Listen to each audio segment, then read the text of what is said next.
welcome back, everyone. It's obviously that time of the day. It's a good lunch, full stomachs. And many of you all thinking this better be a good session, right? Otherwise you're going to be zoning off. So I can promise you it is going to be interesting, just by the virtue of the fact of the panelists that we have over here, as well as the fact that we're going to be talking about the power of partnerships. Many of you would have started hearing about this because it's a theme that a lot of people are starting to talk about in our sector. You hear different people talking about different things, but there are very few people in the development space who've actually designed some of this, who've actually kind of implemented it and have put it into practice. And 3 of them are actually on the dais with me today. So I have Jeff Walker, the Vice Chair of MDG Health Alliance. I have Lynne Smitham, who's the co-founder of the Kiawah Trust. And then I have Brad Bessire, who's the director at USAID. So the reason we picked this topic is because I think across the world, there's a growing realization that complex social problems cannot be solved by one individual, one single stakeholder, or even one business model, right, or one organization. It requires different players, whether it's government, whether it's funders, organization, corporates, to actually come together to build a collaborative ecosystem. For a long time, events and activities in the social space have been very, whether it's health, whether it's education, whether it's sanitation, have been very discrete and scattered, right? There's been little sharing of knowledge and best practices, little collaboration amongst the different players involved. But what we're beginning to see right now is an emergence of new kinds of models, right? You've probably heard of this, what Jeff calls the common cause partnership models, which brings diverse players and sometimes very unlikely players to come together to build a collaborative ecosystem. So the DGA, I keep calling it the DGA, the Dasra Girl Alliance is actually one such example. It is a partnership between the Kiawah Trust, USAID, the Piramal Foundation, and Dasra. If you actually ask me, it's a strange animal, right? We have a government agency, we have a family foundation in the UK, we have a corporate foundation out of India, and we have a non-profit. There's very little that binds us together on the face of it. But what actually holds us together is the common goal of empowering adolescent girls. The Alliance is actually committed over the next 4 years to transform the lives of 1 million adolescent girls, whether it's through health, education, life skills, and livelihoods. And that's the goal, and that's the common thread that binds partners in this alliance together. But we know, right, and as do others who've gone down this path, Jeff's done this with MDG Health Alliance, Brad and Lynne are doing it with the Girl Alliance, that building a multi-stakeholder, diverse player collaboration is not an easy task, right? It requires different players, it requires players with different characteristics, different DNA to actually come together on a common platform. If you do it right, it has great potential, but it has the potential to go really wrong as well, right? It can be a waste of resources.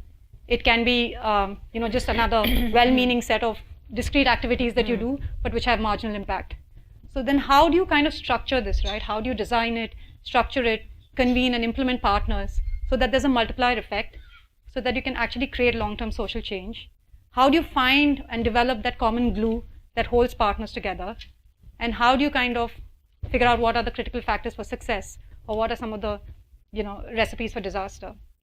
So we at Dasra actually believe that this multi-stakeholder ecosystem building approach is likely to be the mechanism of the future, right? It's what enlightened funders, corporates, donors are going to be doing as they tackle complex social problems. And to speak to that, actually, we have our 3 panelists because they come with a range of experiences around this issue. And I'm going to start by I'm going to just stop talking and just ask them the questions and let them speak. So Jeff, if we could start with you. As MDG, you've been very successful with the whole ecosystem building approach in Nigeria, right? Could you tell us all a bit about your experience? What was some of the thinking? How did you design the multi-stakeholder approach, and what did it actually help achieve? Lots of questions. Should I hear? Yeah. Okay. So, what was some of the thinking behind it? Why did you decide to go down that path? What was the approach, and what did it help achieve? Well, thanks for having me. Dasra is a great example of a collaborative model. I think we're all starting to look at and think about.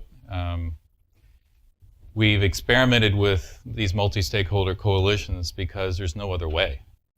How do you go after any of the big causes of the day by yourself?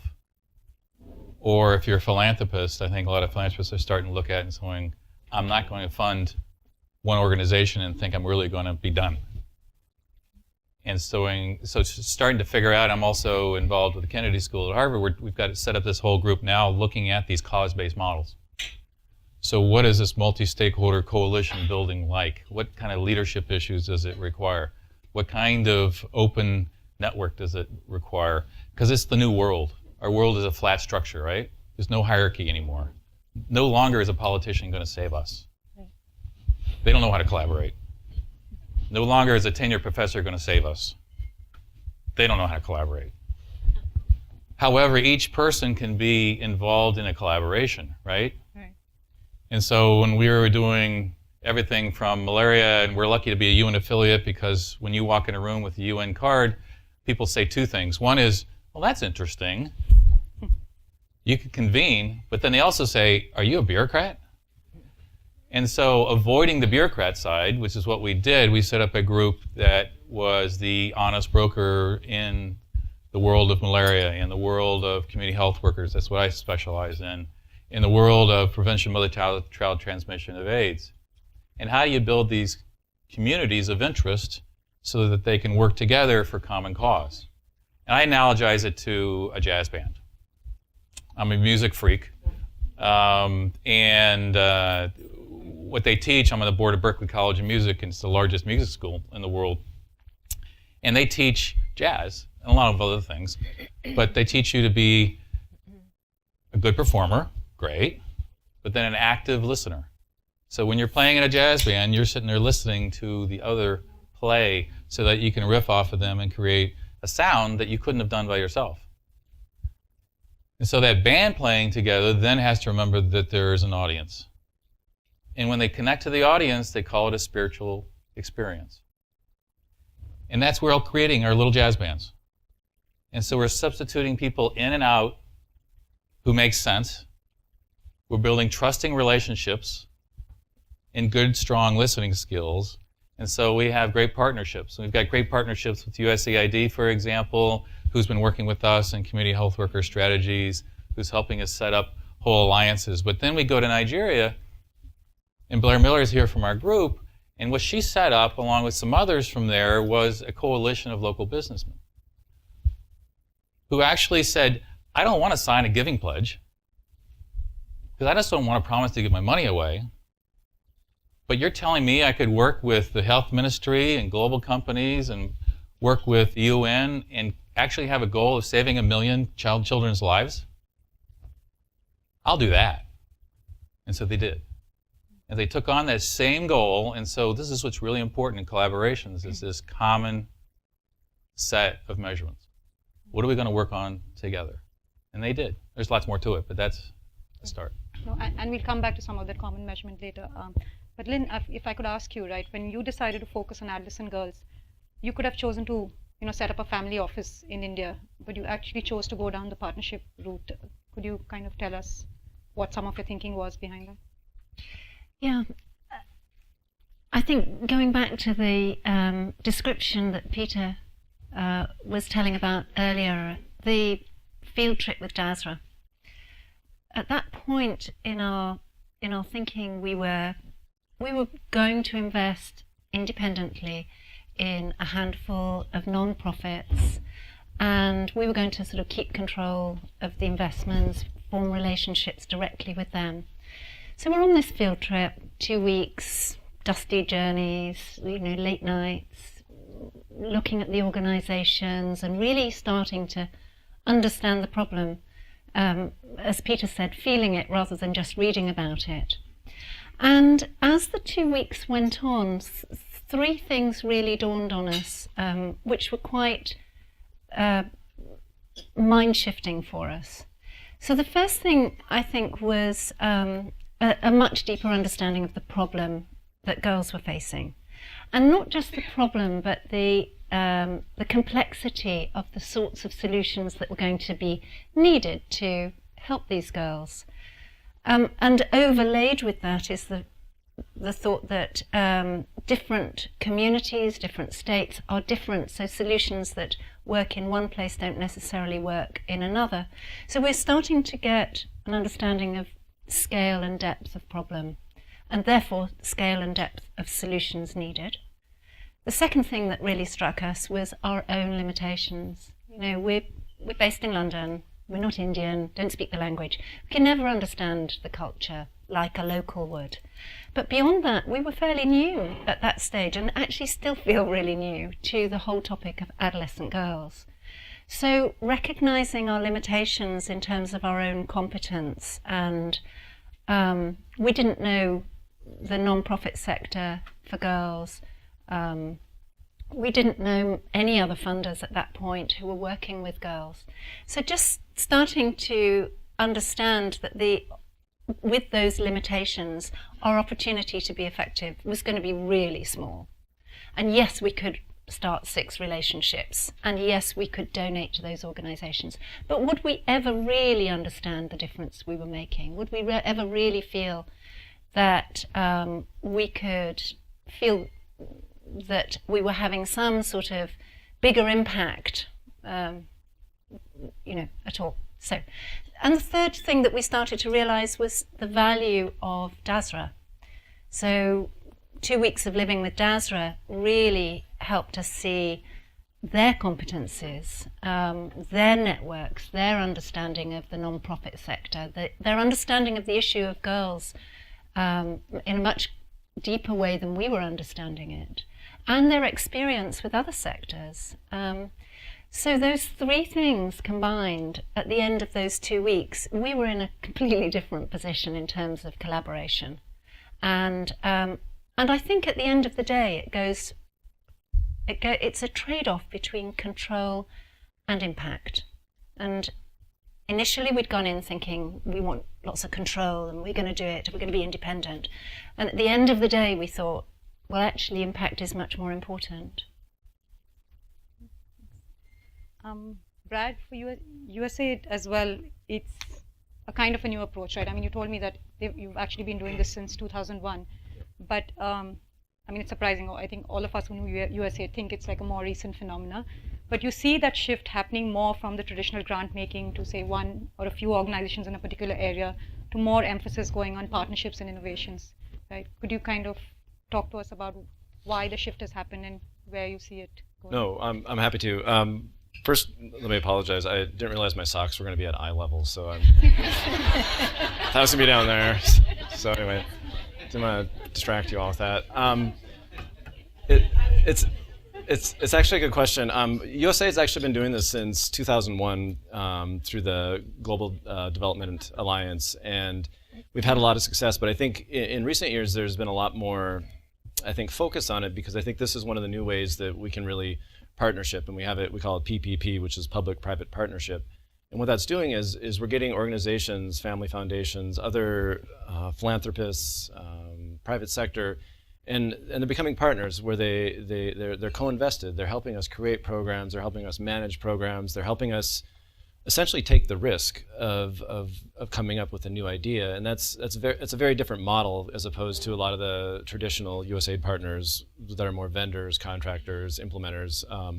And not to say, I know there's some people I was just speaking to at lunch, not to say that you guys aren't partners, but it's a different type of partnership. And I think that's one of the things we're looking at, is just because as the US money is waning in certain areas, and it's also subject to a lot more political ideas. So just recently I was explaining how a lot of the budgets in Asia had to give money for a presidential initiative on Africa leadership. We have a very finite amount of money. And when Congress wants to do something or the president wants to do something, it has to get moved. So one of the great things about partnering with local groups and other organizations is they can drive the force. They can say, hey, this is something we want to work in, and USAID can be there. And that's just, in the recent years, it's the money has actually increased. We're now seeing a leveraging of $20 billion, and it's almost a 3-to-1 ratio of US taxpayer money to private sector money. So that's outstanding. And I think the fact that we have this many people here today and that there's all these organizations that are looking to do that, I think there's a lot of synergy that can work together on it. And at the end of the day, I think we're also looking at ways to make our our work sustainable. And I think these types of partnerships are going to create much more sustainable programming. And I can talk more about that later. And at the risk of my use of the word sustainable becoming unsustainable, I think it's an important point because I think that's what we're all here for. So could you all give us examples of a few effective partnerships that you've seen? We could start with you, Brad, and what you think the different partners brought to the table, and therefore, how did actually create greater impact? I think, Dasra, I think, is actually an excellent example. I mean, we have a lot of players working together, and I think what happens is you have what other organizations bring is they bring the local knowledge and the local passion. I think the U.S. government is, what we can bring is not boots on the ground, but more, I would say, wingtips on the ground. We have a lot of resources with personnel, and we're able to provide a lot of the capacity building. And then with our colleagues at the State Department, we understand the diplomacy that's involved. I think in India is a recent example when the Prime Minister came. I don't know if a lot of you realize USAID was actually closing out at one point in India. The program was shrinking, but then there was a lot of interest in water, sanitation, health, and clean energy. And when the Prime Minister was just visiting with President Obama, these were things that came up, and they looked at ways that we can do that. So I think a good example of success is something that the partners can provide is almost changing U.S. policy and working at ways that can help us want to continue to leverage the resources. So we want to partner with you. If we see there's an interest in wash and sanitation, then that's something we can do. So that's actually one of the great examples. There's a number of, just in India, we had the Girl Rising, there's the Hero Project, and then just a couple of programs that I was involved with in Israel before I left. We were partnering with the Perez Foundation to do girls soccer programs where they're getting Israeli girls and Palestinian girls to play soccer together, and just a number of programs that I think would not have existed in USAID's radar before. But there's other organizations that come in and say, hey, we have a lot of resources, a lot of ideas. How can you guys help us? And we can contribute some resources, but in my discussion with people, they're not after the U.S. resources. They're after what we can also bring as far as capacity. Jeff? So there's a couple of interesting programs, but one of the key points I think I want to make is that it's not all about not just one organization, but it's not one style of intervention. So in malaria, for example, lives saved. Deaths from malaria has come down from 1 million deaths per year almost to 350,000 last year. And that's on a coalition and harmonization group that came together for a joint cause. It took us 2 years to agree that it was actually bed nets.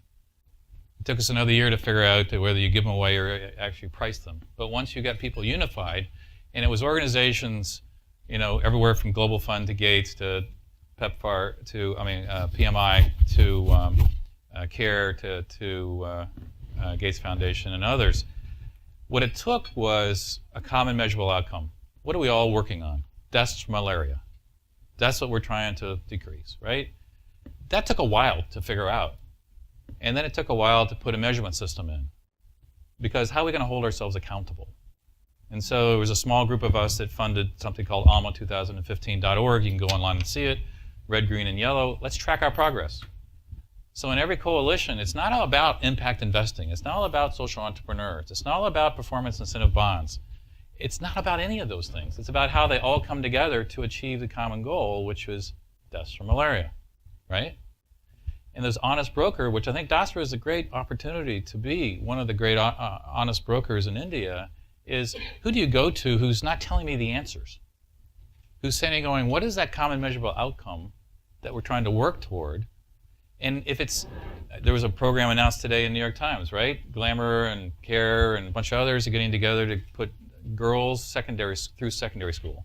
And their measurement is eligible girls and how many of them and what % of them are now in secondary school. And that's a universal goal. I actually think that's one of the key things. If I had to wave a wand and say all girls have to go through secondary school and they're paid for, that would change the world, right? But that's got nothing to do with one organization. Nike's goal, I love, Maria tells awesome, but it's not all about Nike, right?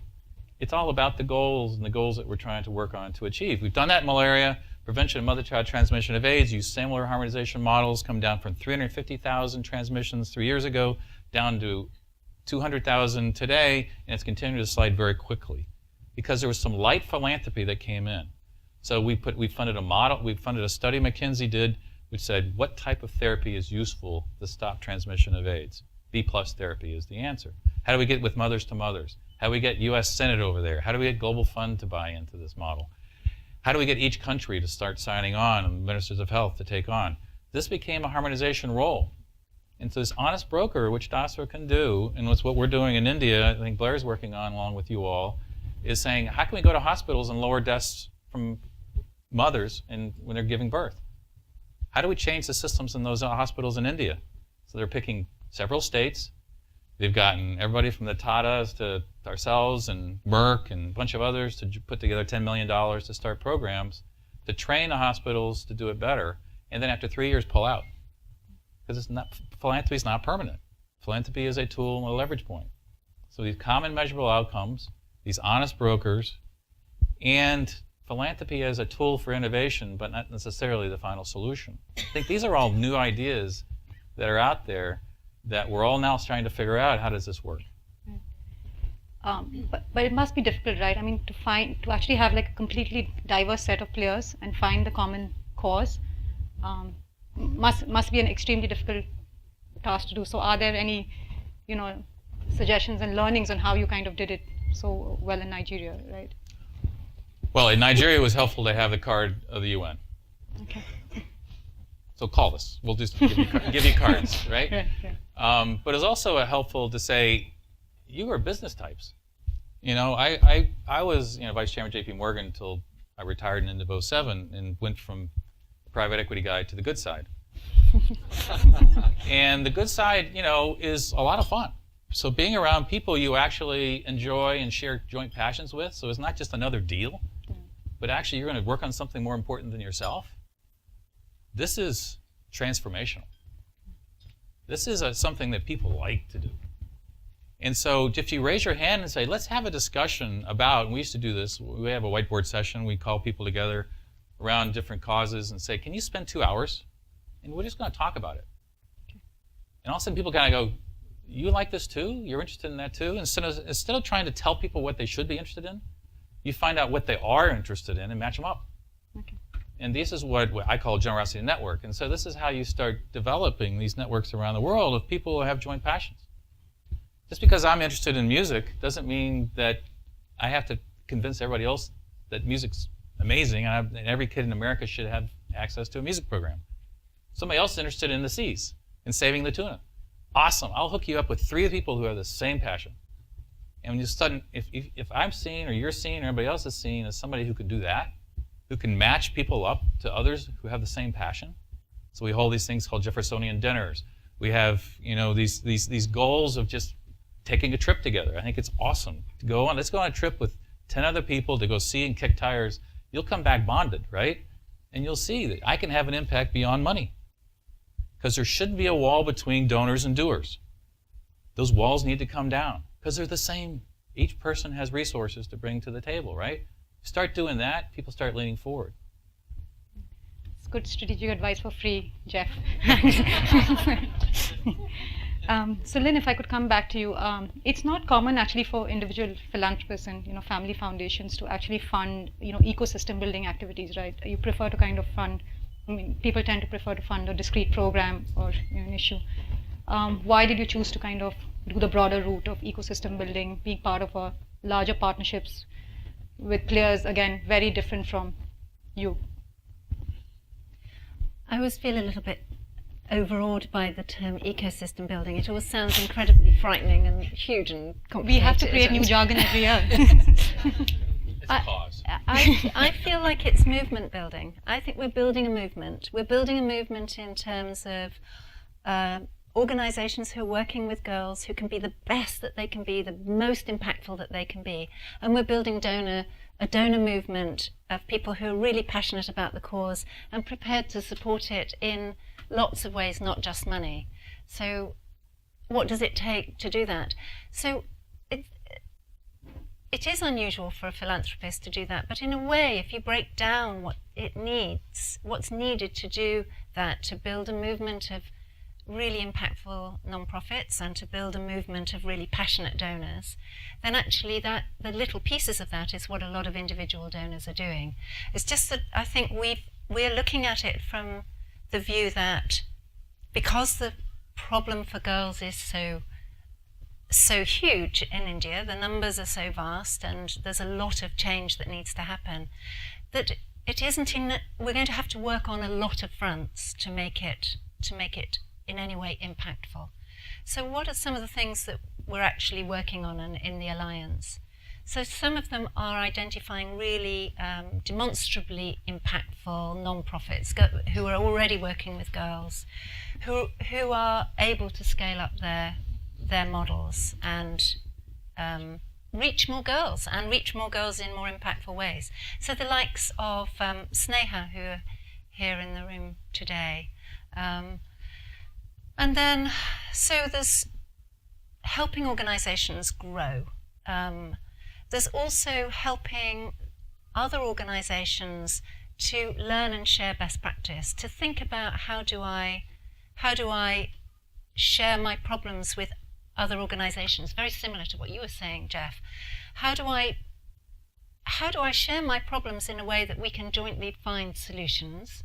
And I bet you if I told you what the issues were that we were facing right now, there'd be at least 10 people in the room who've experienced that very same thing and have come at it with a particular solution, or 10 different solutions, all of which are helpful for me. So getting organizations who are working with girls to start sharing their knowledge and sharing best practice, helping to become more interested in monitoring and evaluation so that they know really, really what is working and that they can continually improve it and make it more impactful. It seemed as if just to work in one single way was not going to be enough, and that's why we decided to back initiatives that were building a movement. So given that it's it's a fairly experimental model, right? So clearly there are things that are working well and things that aren't. So it would be interesting to hear some of those as well. It's very early days, and I think in terms of building a movement, I'd like you to ask me back in 10 years' time, and I'll tell you, whether we were making a difference. And in some ways, it is a leap of faith. It's back to that whole thing about control and impact. We could have had a very, very close relationship with a handful of non-profits, and we decided not to, and work on a lot of fronts. But in a way, that sense of not having so much control feels very scary.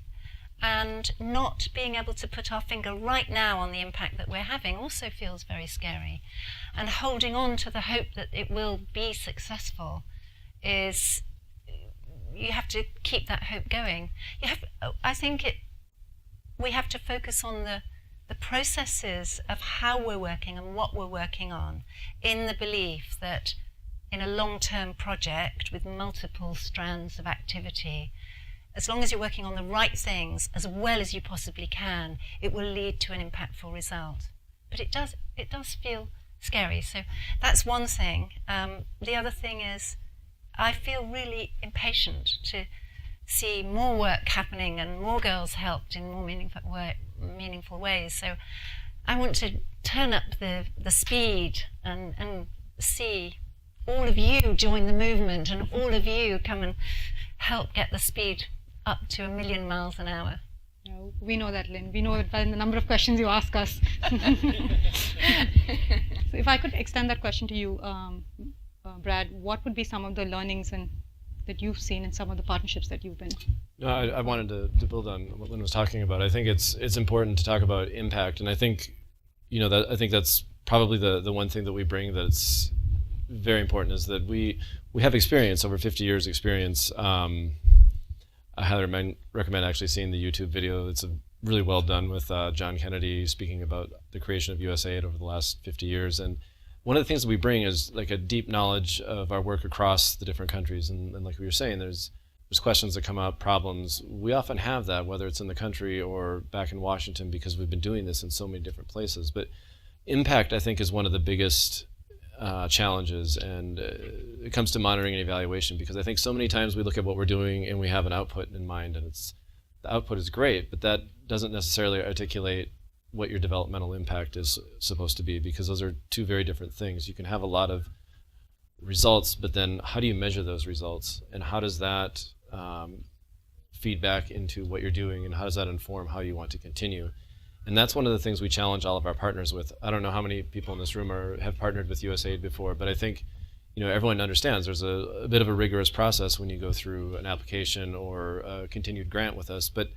And a lot of people will complain. But I think after a year, when I've talked to a lot of our new partners, they're local partners, not like the larger ones that we've been working with, they're really able to say, hey, thanks, because now we're able to articulate this, which not is just great for them as an organization, but it makes them more appealing to other donors, because they're able to come at the approach, like we heard this morning. People want to hear impact, they want to see what's going to happen. And I think for us to challenge people to continue their monitoring and evaluation is important. The other thing I would say is scale and sustainability.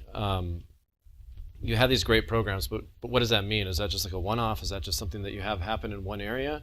And how is that going to be repeated? Is it just I don't want to say it's a fluke, but it's great that something happens, but how can you expand that scale and make it more sustainable? And these are things that we struggle with. We spend a lot of money and a lot of time talking about it, and we don't have concrete answers either, but that's one of the things that when you come to partner with us and with other organizations, you really need to think through what is your developmental hypothesis and what is the outcome that you want to achieve. Because I've had this happen so many times where we're talking with an organization and they're great on paper. Someone says, oh, this is the Facebook of peace. And then you sit down and you talk with them and they have these great ideas. And then you say, well, what does that mean? Like, how are you going to measure that? And they're like, well, we're for peace. And it's great.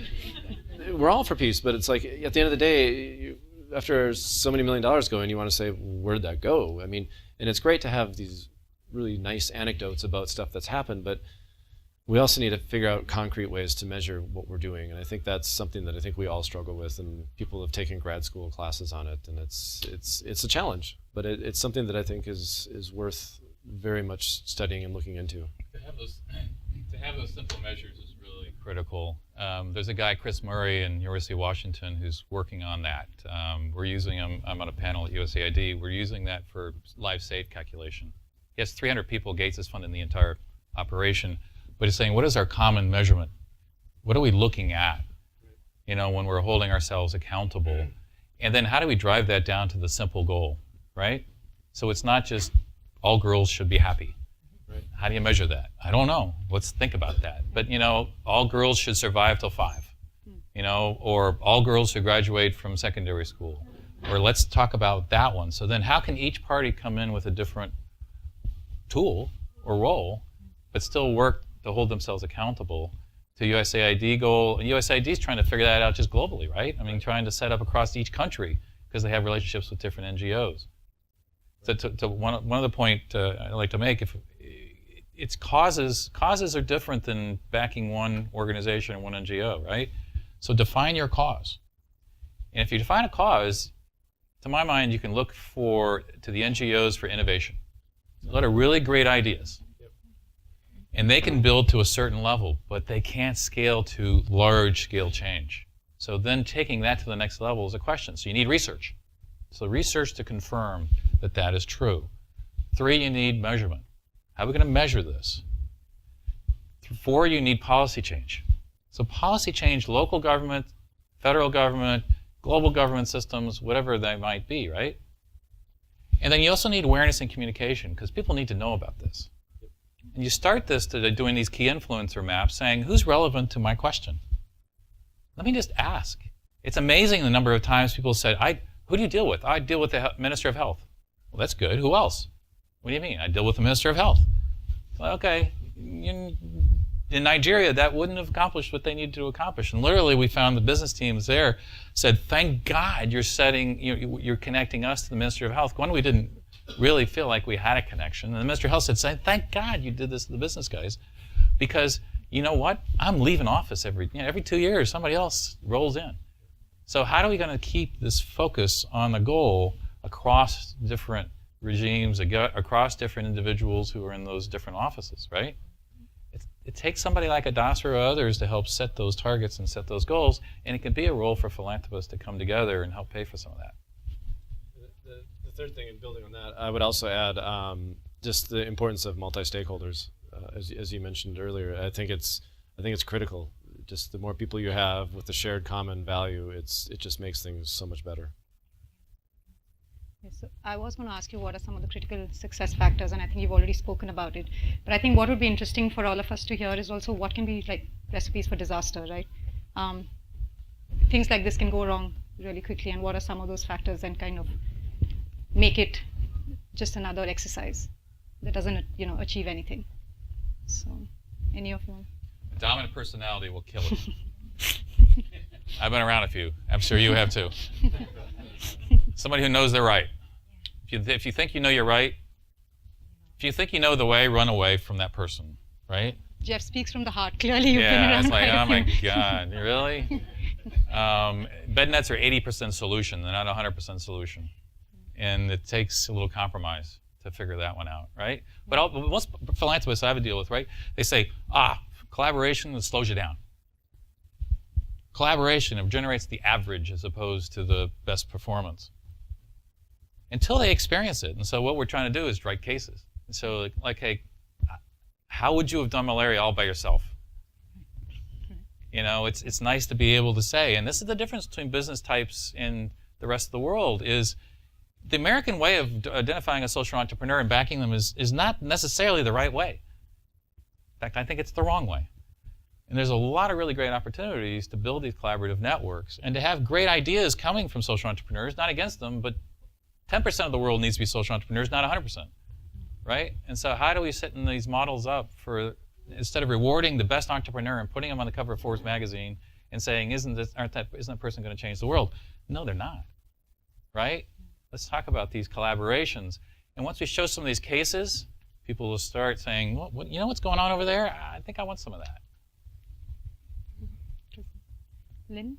Well, just actually to speak to your point, Jeff, we were approached by an organization working in the field of girls, and they wanted funding to go and create, to actually go to other organizations who are working with the same beneficiary group and help them adopt the original people's model. And so they were sort of like the Messiah, wanting to get funding to go and get the people on your table doing my work, and your table doing my work, and your people doing my work. And actually, each table was doing fantastic work in their own right, and they were appropriate to their communities and the context that they were working. And what he couldn't seem to see was that by a sort of a higher level of collaboration, that a much better solution would come out by each coming to the table and saying, okay, we all want to help girls in this way. We're all trying to do the same thing, but we do it differently. What can we share and learn from each other? And so I loved what you said about, if you know somebody who knows it all, then run a mile. And that's definitely one quite telling experience for us.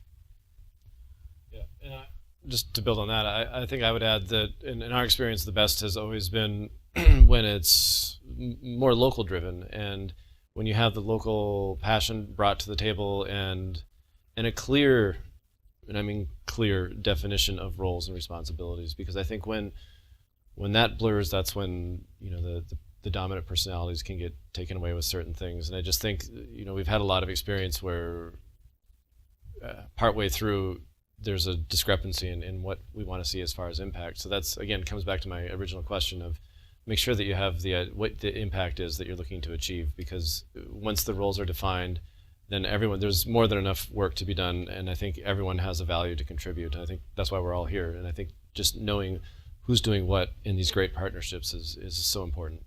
I think more philanthropists funding collaborative glue, and it's the set of individuals who full-time remember what the goals are between the meetings and hold people accountable.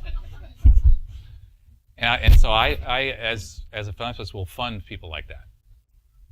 And so we have 2 people who we funded for the last 4 years doing community health workers, and they're getting amazing experience, connecting all the different parties, remembering what everybody's supposed to be doing, measuring them, holding them accountable. And so these 2 individuals will get any job they want after this experience.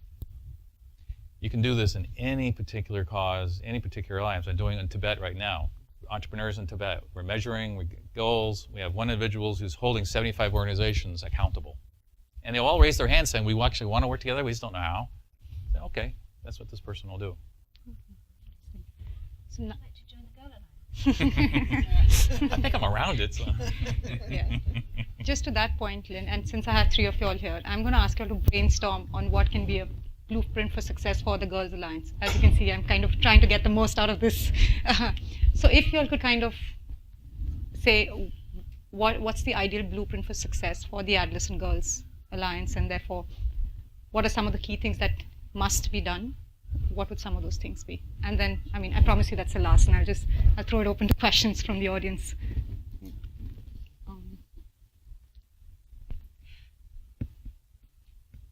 I think it's Things that we should keep in mind as we kind of try and build something which has impact on the ground. Yeah, I think it's about finding really strong leaders. All of my background has been around organisational change, and when I've worked with organisations, thinking about how they're changing the way they operate, their culture, their clients, you have to find people who are going to really lead that change in the organisation. And it's the same, I think, with this. We have to find non-profits who are thinking sector-wide and can lead some of that change and become the shining lights and the leading lights for others to follow and to example the ways to work. But more than that, it's not just identifying it, it's about publicising how they're doing what they're doing and helping the people who, the non-profits who are not yet working in that way, understand how they can adopt some of those approaches. And I think it's about funding that as donors. Back to the question about, do we fund growth or do we fund programs? If we want to have an impactful sector and to raise the bar for everybody, then we have to fund some of that work that's going to develop the management. It's going to pay for convening, for learning, for sharing. And without it, it just won't happen because the organisations are too lean. So do a key influencer map. But you're not going to do it just on girls. What 3 issues do you want to have impact on over the next 5 years? It has to be imminent. Donors want to do something that's imminent. In other words, achievable within their lifetime.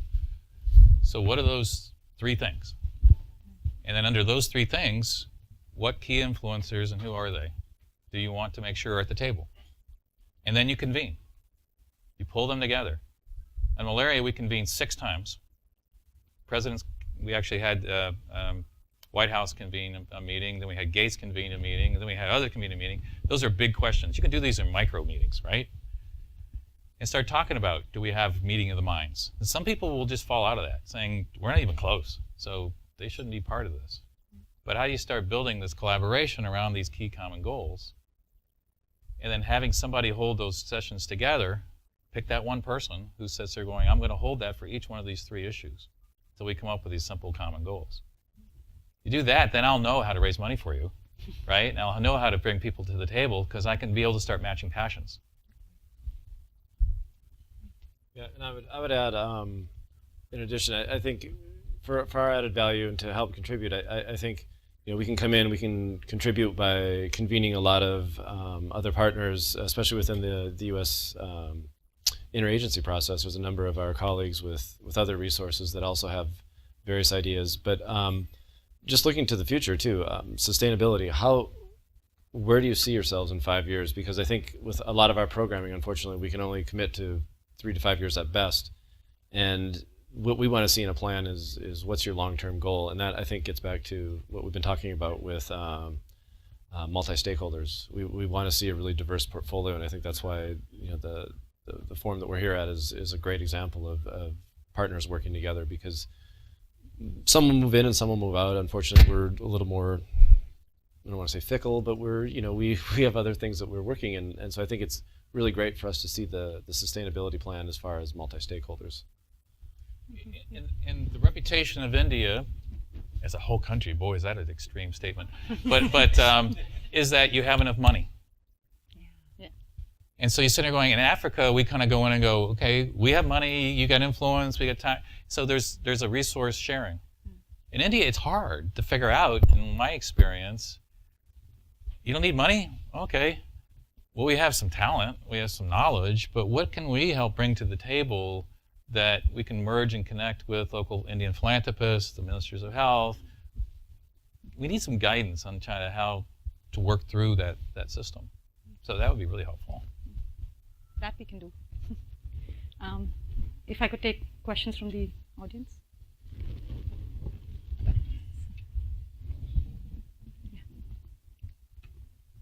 Thank you very much. This was a fascinating conversation. And I have a question to Jeff. Jeff, I actually work for the UN, and I'm working in UNDP, and I'm involved in the conversation on the post-MDGs. I have two questions.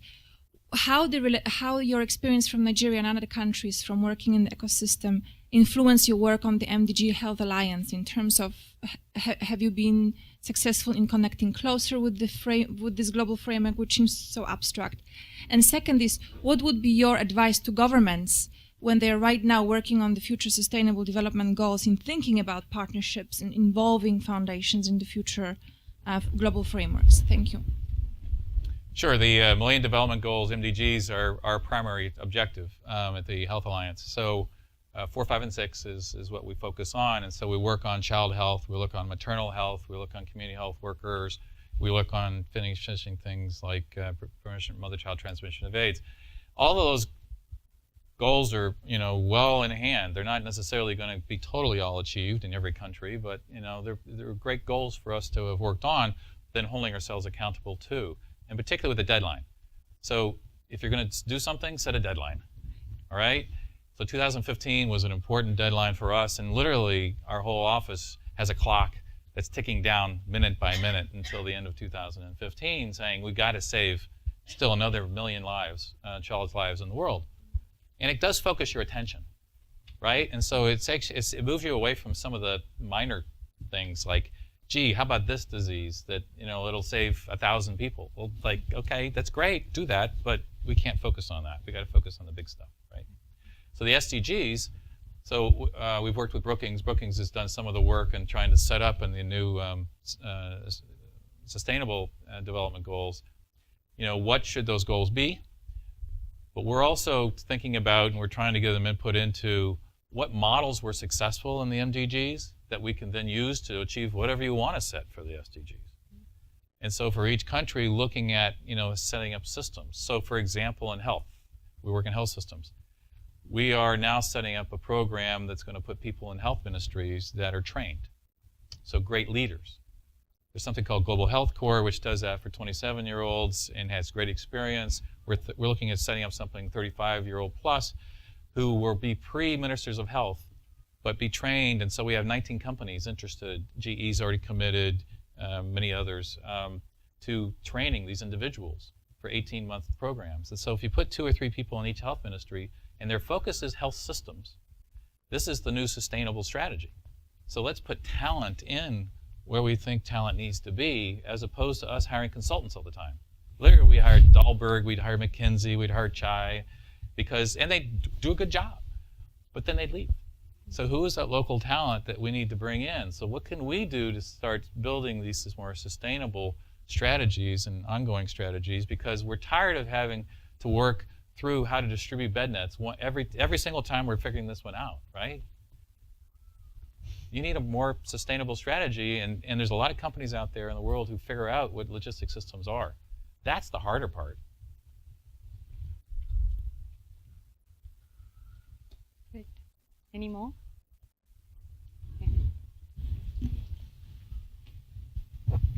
Thank you. This is a great panel. I'm Cynthia Steele with Empower, and I'm interested to know how you, as funders and people who can allocate resources, incentivize partnership among the people that you are funding. Do you ask for information and reports on things like that? Because collaboration takes time, and oftentimes the incentives work to where organizations are competing for funding, and so they don't always go in that direction. I'd love to hear your thoughts. USAID is actually, that's something that's changed recently through the Global Development Lab. It's a new focus. It's just stood up in the last few months. And they're looking at ways to change procurement reform to streamline it, because as many of you know, it can be very bureaucratic working with us. But one of the things they're doing is they're actually having that as more and more of a requirement, is to have these partnerships as part of the application process, and see like what are people bringing to the table, whether it's just resources or whether it's financial resources, human capacity, and what other organizations are involved, because we're finding that those are the best programs that we can be involved with. So it's becoming more and more of a new way of doing business. If I can just add to it, I speak on behalf of USAID. One of the models that they have is what they call a matching funds model, which is they will give you a certain amount of funds. So for instance, they give you 5 million. If you can get 2 or 3 other players to commit 5 million to the sector. So by just the sheer fact of how it's structured, it forces you to go and partner with at least like a couple of more people who are committed to the sector and to the same goal. So I think that's another way that they structure some of this. And depending on the program and the request for applications, a lot of times that can actually include, as part of the scoring process, is the amount of ability that you're able to leverage other funds. So it's very important. I've seen donors, Gates Foundation, for example, rarely, in my experience, will fund a program by themselves. And so the donors will hold their own selves accountable, saying, I need some other people around me who join in, or at least confirm that that's relevant. 2, whenever I see 2 or 3 NGOs coming together with a request, I pay a lot of attention. So I didn't force them to get together. But if they actually showed up together, they've actually figured out how to work together on a common goal, that's fundable. In the Dasra Girl Alliance, there are 2 very clear models around incentivizing people to collaborate. So one is sector building workshops, where leaders of non-profits who are working on a particular issue get together and learn from each other. And that's funded by the Girl Alliance with follow-up convenings. And the second one is a donor collaboration for where 10 donors will get together and fund a non-profit over a period of 3 years with Dasra's consulting advice to help the organization scale up. And there's an opportunity to hear, to learn from each other as donors. And it's a pretty brilliant exercise, actually, because in the quarterly calls, you'll hear somebody, a Brad, asking a set of questions that you hadn't thought about. So the opportunity to expand your knowledge as a donor is really fantastic. And the opportunity for your money to have more leverage because you've collaborated is that much greater. There's a small group called the Big Bang, and they're smaller foundations who give away, $1 million each or so, but they like international development. So there's about 10 organizations, and they get on the phone with each other and share knowledge and share due diligence, and they all fund together. So same thing with New England Donors Network. They have 105 families that all get together, share knowledge, and then fund things together. So it's a great way to meet interesting people, but also to be more effective. No. I don't know if I got your point well when you said money. You see money. I don't know if I got your point well. You see money in India. Where do you see the money in the social sector? I do see money in India too, like you, but I don't see it in the social sector. I don't see it in health. It's only 1%, probably one of the lowest expenditures. A lot of bilaterals have left India thinking perhaps we've got a lot of money, and perhaps wrongly so, if I may say so.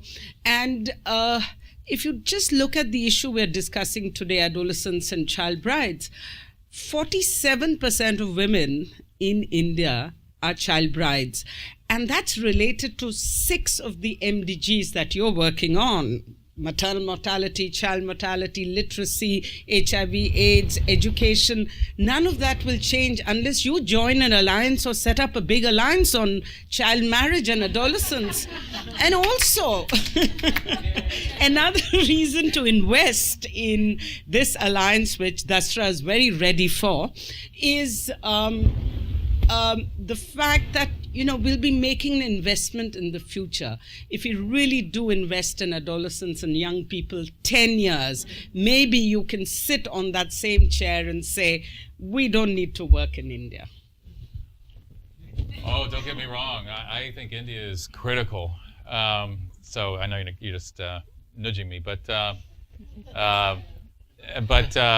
Africa is a place that people have committed time and attention to, and honestly, me personally, bringing people back to India, saying, this is the big numbers. I mean, there's huge numbers. There's a huge number of children who are dying from diarrhea, from pneumonia, from some really basic stuff that all we need is ORS zinc, but how we work in different states, in the 6 northern states, really key places to spend time, right? So how do you get the funding that's in India? There's money in India, obviously, right? How do you get it freed up so it goes to social cause? How do you build confidence that you can have impact, right?